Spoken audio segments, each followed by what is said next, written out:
Idea கேட்கலாம்.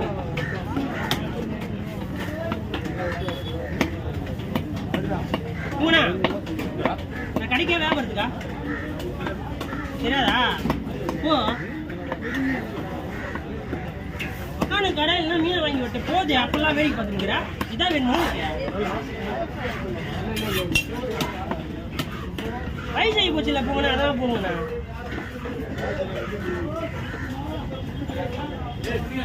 உட்காந்து வேலை செய்யணும் அது முடியும்.